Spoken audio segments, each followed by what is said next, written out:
สบายดีเนาะเพื่อนๆทุกคนเนาะมื้อนี้ก็จะมาสาธิตสอนวิธีบูต USB เนาะวิธีบูต USB เพื่อจะ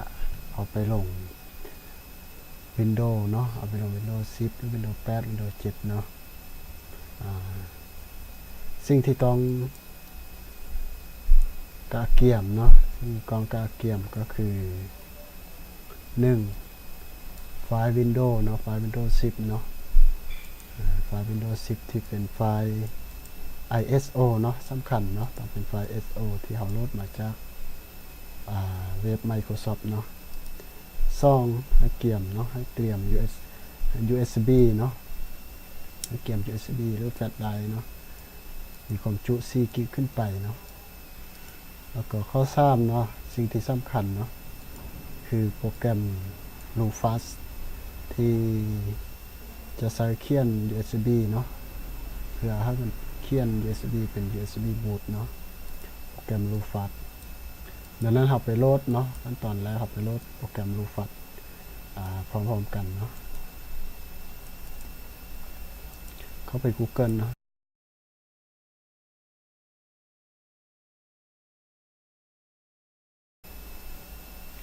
อันนี้โหลดมาแล้วเนาะอันนี้จะสาธิตให้เบิ่งสิเนาะคลิกเข้าไปตัวแรกเลยเนาะตัวทำอิฐเลยเนาะคลิกเข้าไปการเลื่อนลงมันจะเห็นตัวนี้เนาะเห็นตัวนี้เนาะมันจะให้เลือก Lufas 3.3 MB เนาะแต่เรามาเลือกตัวที่2เนาะ Lufas 3.3 แบบพกพาเนาะเราจะคลิกเข้าไปเนาะคลิกเข้าไปปุ๊บมันจะโหลดให้เลยเนาะบ่ทันติดตามเลยจะมีซาวได้เลยเนาะคลิกไปปุ๊บมันจะเป็นแบบนี้เนาะแล้วก็บันทึกแล้วก็สามารถ copy ไปวางไว้หน้าเดสก์ท็อปเนาะมันก็สามารถซาวได้เลยเนาะวิธีโหลดเนาะวิธีโหลดโปรแกรม Lufas ต่อไปก็จะเป็นสาธิตวิธีใส่วิธีเขียนจากนั้นเนาะที่ค่อยเตรียมไว้ก็ค่อยมีไฟล์เนาะไฟล์ Windows ที่เป็น ISO เนาะส่วนนี้นะสังเกตว่าจะมีเป็น ISO เนาะต่อไปก็จะได้เสียบ USB เนาะอันนี้เป็น USB 32 กิกเนาะในส่วนนี้เนี่ยเขาก็สามารถformat ได้เนาะformat หรือว่าย้ายข้อมูลออกไปไว้ในบนอื่นเนาะเพื่อเวลามันบูตมันจะได้ format ออกหมดคือกันแค่เปิดเนาะต่อมาก็เปิดโปรแกรมเนาะเปิดโปรแกรมขึ้นมามันก็สิอ่าน USB ของเราอัตโนมัติเลยเนาะว่า USB มีจักกิกเนาะแนะนำให้เสียบ USB ก่อนเนาะก่อนเปิดโปรแกรมนี้เนาะขั้นตอนต่อไปก็จะได้เลือกเนาะมีให้เลือกไทป์ของฮาร์ดดิสก์เนาะเลือกเป็น MBR หรือว่าเป็น JPT นะ JPT เนาะMBR เนาะถ้าเป็นคอมพิวเตอร์รุ่นเก่าเนาะถ้าเป็น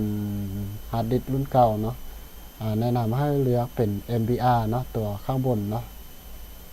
ถ้าว่าผู้ซื้อคอมพิวเตอร์มาใหม่เนาะข้อแนะนำให้เลือกเป็น JPT เนาะเพราะว่าคอมพิวเตอร์ส่วนใหญ่เนาะหลังจากปี216นะ217เนาะมันก็จะใช้ฮาร์ดดิสก์รุ่นใหม่เนาะเป็น USI เนาะที่เป็นสามารถใช้ JPT ได้เนาะถ้าเป็นคอมรุ่นใหม่นะบอกว่าจะเป็น Dell เป็น Asus เป็น Lenovo เนาะที่ไปซื้อมาใหม่เนาะเป็นที่ปี2017ขึ้นมาเนาะข้อแนะนำให้ใส่เป็นตัวล่างเนาะตัวข้างล่างเป็น JPT เนาะมันก็จะไวกว่า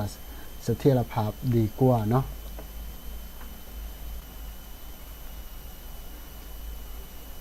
มันก็สามารถตรวจสอบเนาะคอมพิวเตอร์แต่ละคนมันก็บ่คือกันเนาะมันก็จะเป็นรุ่นเก่ารุ่นใหม่เนาะฮาร์ดดิสก์เนาะให้เลือกเลยเนาะต่อไปก็เลือกไปเป็นตัวไดร์เนาะเลือกไปที่ไดร์ที่เราเซฟ